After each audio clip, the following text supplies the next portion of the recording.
सभा को? देखिए, महाकुंभ में जो व्यवस्था खराब है, जो सरकार 100 करोड़ की लोगों के लिए, श्रद्धालुओं के लिए व्यवस्था कर रही थी, जो व्यवस्था नहीं कर पा रहे, जो अव्यवस्था हो गई है, उसको हम समझा रहे हैं, बता रहे हैं। नाकामी जो सरकार की है, हम उन्हें सूचना दे रहे हैं।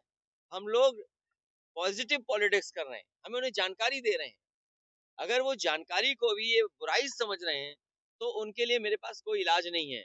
और हम तो पत्रकार साथियों से भी कहना चाहते हैं, हमारे पत्रकार साथी भी कई बार सच बताते हैं, चाहे वो यूट्यूबर्स हो, चाहे उन पे भी दबाव बनाया जाता है। तो आप सोचिए, ये सरकार है जो किसी का सुझाव भी नहीं स्वीकार करना चाहती। प्रधानमंत्री जी गए कि 2047 तक मुलायम सिंह जी की विरासत में कोई व्यक्ति मुख्यमंत्री नहीं बन सकता। ये अहम बोल रहा है क्या? देखिए, ऐसा है, मैंने लोकसभा में प्रधानमंत्री जी को भी सुना था। उन्होंने ये कहा कि 2047 तक हम ही रहेंगे। और जो महाकुंभ में इंटरव्यू दिया जा रहा था, कुछ साधु संतों ने कहा था कि प्रधानमंत्री कौन होगा, और कई साधु संतों ने ये भी कहा था कि किसी कुंभ में ये फैसला हुआ था कौन प्रधानमंत्री होगा। तो ये जो 2047 की जो लड़ाई है, वो आप समझ नहीं पा रहे हो। आपको ये भी पता होगा कि भारतीय जनता पार्टी ने 75 साल के बाद रिटायरमेंट की बात की थी। तो लखनऊ वालों को पता है कि कौन रिटायर होने जा रहा है। भैया दिल्ली रेलवे, इसलिए अपनी अपनी व्यवस्था में लगे हुए लोग हैं, और जो एक नाम बार बार आप ले रहे हो वो जीरो है, जीरो।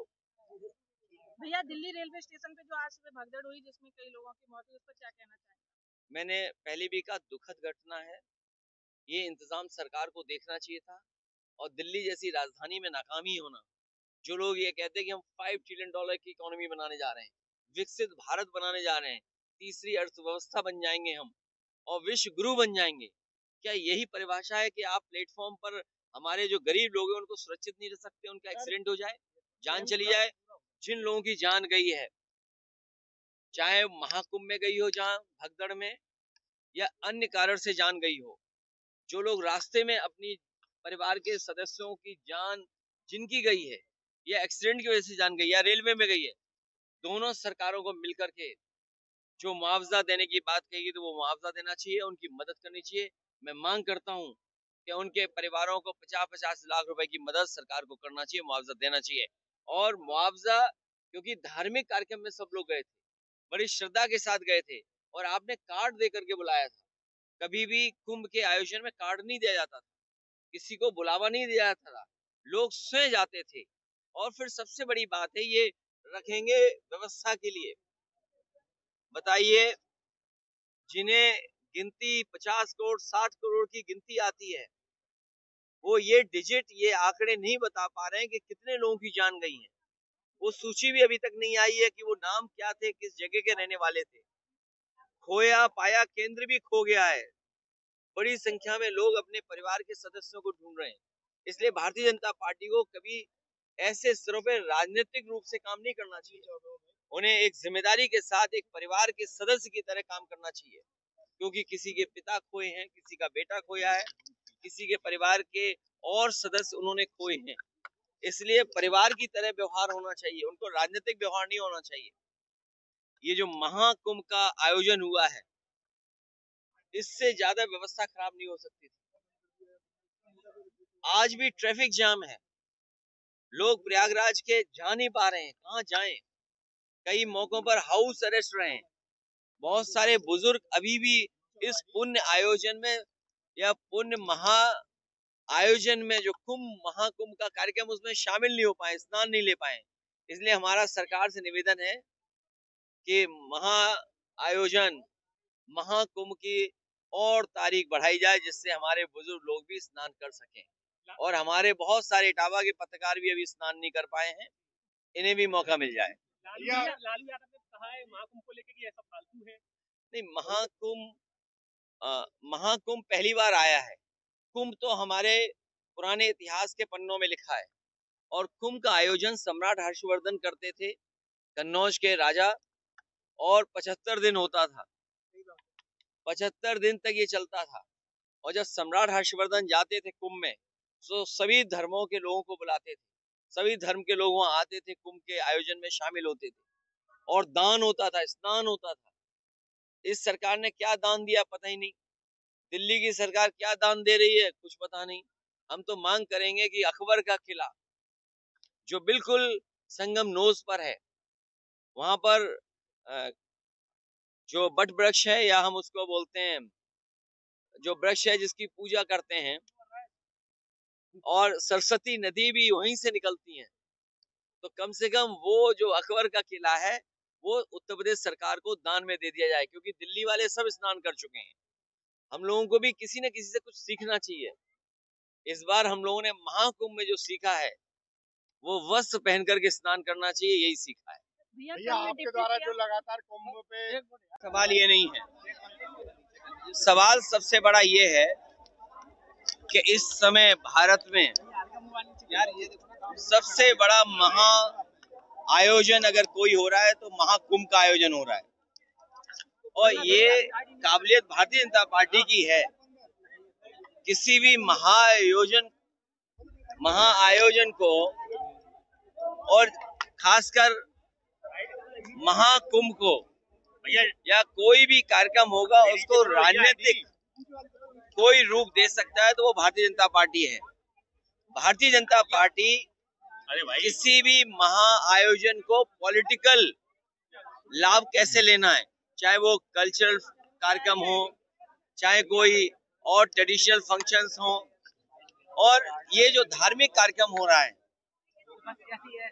जिसका पूरे देश में प्रचार किया गया, महाकुंभ, भारतीय जनता पार्टी ने ऐसा प्रचार किया है कि पहले कभी कुंभ नहीं होता था। जब से भारतीय जनता पार्टी आई है तभी से कुंभ हो रहा है। और जिस सरकार ने ये कहा हो कि हम 100 करोड़ लोगों का इंतजाम, 100 करोड़ श्रद्धालुओं का, 100 करोड़ साधु संत से लेकर के जो धर्म को समझना और जानना चाहते हैं उनके लिए हम इंतजाम और व्यवस्था करेंगे, लेकिन जो सबसे बड़ा जिस दिन स्नान होता है उसी दिन सरकार की पोल खुल गई। हर दिन हम सुनते हैं कि इतने लोगों ने स्नान किया, इतने लोगों ने डुबकी लगाई, और गिनती बढ़ती चली जा रही है। जो गिनती हम लोग समझ रहे हैं वो आज के बाद शायद 65 या 70 करोड़ लोग तक पहुंच गए होंगे। ये सरकार जानबूझ करके गिनती कम बता रही है, क्योंकि 60-70 करोड़ के इंतजाम की अगर कभी स्टडी होगी, मैनेजमेंट कैसे किया, उस आयोजन को कैसे किया, अगर उसकी स्टडी होगी तो इनकी पोल खुल जाएगी।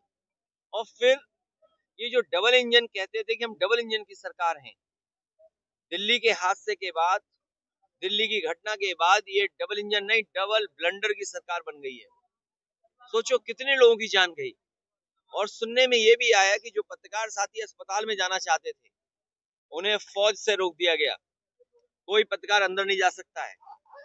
यही याद कीजिए आप, जब पहले दिन भगदड़ हुई थी उस दिन भी पत्रकार साथियों को किसी को नहीं जाने दिया अंदर, जानकारी नहीं लेने दी। जो कहते थे महाकुंभ उनका डिजिटल है, महाज्ञानी है कि हर चीज जो बोल देते हैं वो प्रूव करते हैं। 144 साल का जो गिनती है वो हमें नहीं समझ में आ रही है, और हमें ही नहीं, बहुत सारे साथी ऐसे हैं जो एस्ट्रोनॉमी को जानते हैं, एस्ट्रोनॉट्स हैं या साइंटिस्ट हैं, वो शायद 144 का सच ठीक बता सकते हैं। केंद्र सरकार ने सर बजट पेश किया है, किसान गरीब मजदूर के लिए कुछ नहीं, केवल कर्जा किसान के हिस्से में आ रहा है। सर क्या कहोगे? कर्जा नहीं आ रहा है, किसान का कर्जा बढ़ा दिया है। 5 क्या लाख किसान पहले कम कर्जा लेता था, अब ज्यादा कर्जा ले ले, पहले कम फांसी लगाता था, अब ज्यादा फांसी लगा ले। पीडीए को किस तरीके से चला रहे हैं आप? पीडीए एक सामाजिक आंदोलन है। पीडीए समाज के तमाम वो लोग जो बहुत पीछे रह गए राजनीति में भी और समाज के तमाम पायदानों पे, उनको सम्मान देने के लिए पीडीए का आंदोलन आगे बढ़ा रहे हैं। एक सबसे बड़ी बात, कांग्रेस के प्रदेश अध्यक्ष जितावा आए थे, उन्होंने कहा, हम लोगों ने जब पूछा गठबंधन को लेकर आपने अलग किया दिल्ली में, तो वो कह रहे थे हमारी वोट प्रतिशत बढ़ा है दिल्ली में, हम अकेले लड़ेंगे, आगे तैयारी। देखिए, कौन अकेले लड़ेगा कौन साथ लड़ेगा, इंडिया गठबंधन रहेगा नंबर 1। और कांग्रेस पार्टी के लिए तो बहुत ही इमोशनल जगह यहाँ है। इसी जमाने में आपको पता होगा एओ ह्यूम ने कांग्रेस की स्थापना की थी। वो कांग्रेस जिसने आजादी की लड़ाई लड़ी थी 1857। एयूम कैसे भाग के गए वो कहानी में नहीं जाना चाहता हूँ। यहाँ पर इटावा में तमाम वो बिल्डिंग है, उनका घर, तहसील, आपका कोतवाली या स्कूल उन्हीं के अक्षरों से बना हुआ है, ह्यूम के अक्षरों से बना है। तो ये इतिहास बहुत पुराना है। इंडिया गठबंधन रहेगा, हार जीत तो होती रहती है, लेकिन हार से सीखना चाहिए। इसलिए जो इंडिया गठबंधन का रुतबा बना था, हवा बनी थी, हरियाणा, महाराष्ट्र और दिल्ली के बाद थोड़ा बहुत रफ्तार कम हुई है, लेकिन उत्तर प्रदेश का जब चुनाव होगा तब तक आते आते रफ्तार इंडिया गठबंधन की बहुत बढ़ जाएगी। 27 में इंडिया गठबंधन के साथ ही चुनाव लड़ेंगे। समाजवादी पार्टी और इंडिया गठबंधन को साथ लेकर के चलेगी। डिप्टी सीएम का ये भी कहना है कि अखिलेश जी का स्वास्थ्य गड़बड़ है, उनको पहले अपना इलाज कराएं। देखिए, हम लोगों ने बड़े बड़े अस्पताल बनाए। सैफई का जो अस्पताल है वो यूनिवर्सिटी बन गई है, और मेरे सुनने में आया कि डॉक्टर्स बहुत अच्छे हैं। कुछ लोगों का इलाज अगर लखनऊ में ना हो पा रहा हो, उनका इटावा में बहुत अच्छा कर सकते हैं। और इटावा में भी अगर वो भी सैफई में, अगर सैफई में भी ना हो तो हमारे ये इटावा वाले खड़े वो इलाज कराना जानते हैं।